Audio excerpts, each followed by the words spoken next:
The builders of the Metropolitan Railway, now the Metropolitan Line, had to contend with numerous challenges, but one of the most consistent was smoke. In 1863, if you wanted trains, it was steam or nothing. Well, or horses, but that wasn't really practical. Building railways through tunnels was nothing new, but the Metropolitan was the first underground railway. Combine the length of the tunnels with the intensity of the service, and you had a whole load of ventilation issues with the vast amounts of steam and smoke produced. John Fowler, the engineer of the Metropolitan, had considered this idea. He devised a locomotive that would later be nicknamed Fowlers Ghost.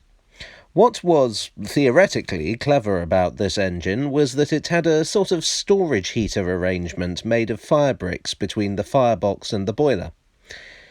In a normal locomotive, the firebox produces heat by burning coal, heat which is transmitted along the boiler in tubes, kind of like the heating element in a kettle.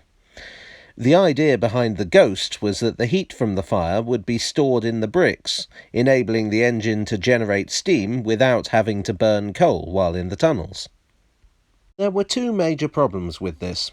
One was that, like that one guy at your office, it didn't really work. The other was that sometimes it worked too well, and the engine would generate heat even if there wasn't enough water in the boiler. You know how people tell you shouldn't boil an empty kettle? Imagine that, but on a larger scale. When this happens with a regular steam locomotive, you can just drop the fire out of the firebox, but the Ghost, of course, couldn't do that. So the engine was abandoned and the whole incident was covered up, hence the nickname. This is the only known photo of the Ghost, the details of which wouldn't come out until nearly 20 years later. Following the failure of the Ghost, locomotives working on the Metropolitan would be fitted with what are called condensers, those pipes you can see alongside the boiler there. They would take exhaust steam, condense it, and flush it back into the water tanks.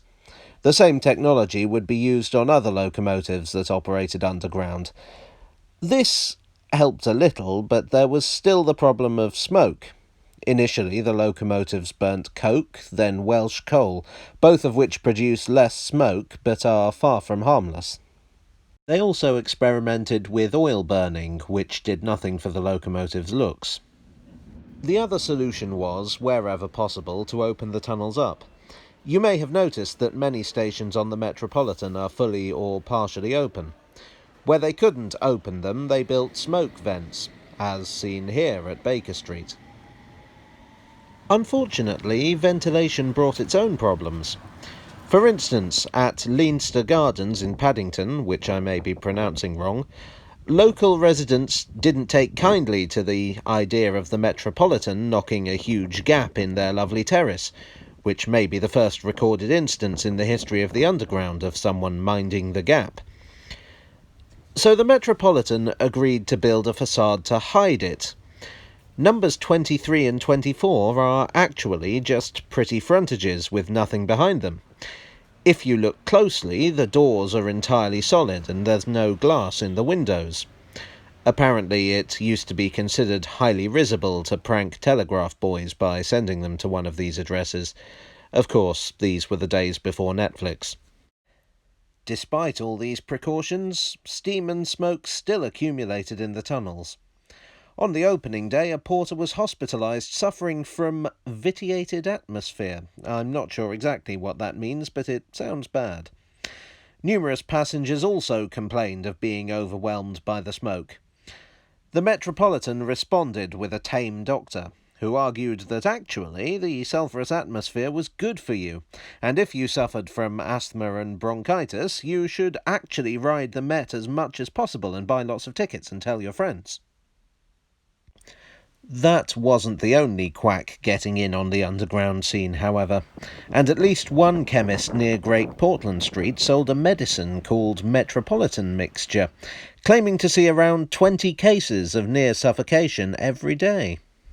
For engine crews, the most exposed to smoke, The Met allowed them to grow vast bushy beards in the hope that this would filter the poisons out. I doubt it worked, but at least they had that eminent Victorian look. Eventually, in 1905, a more permanent solution came in the form of electrification. Steam wasn't entirely eliminated from the underground, particularly on above-ground sections, but at least the atmosphere wasn't so vitiated anymore. The great irony through all of this was that the Metropolitan was one of the only railways that actually banned smoking on its trains. Hello all. Many thanks for watching today's atmospheric episode of Tales from the Tube. If you liked it, then why not hit like or even subscribe? And I hope to see you again soon. Cheerio.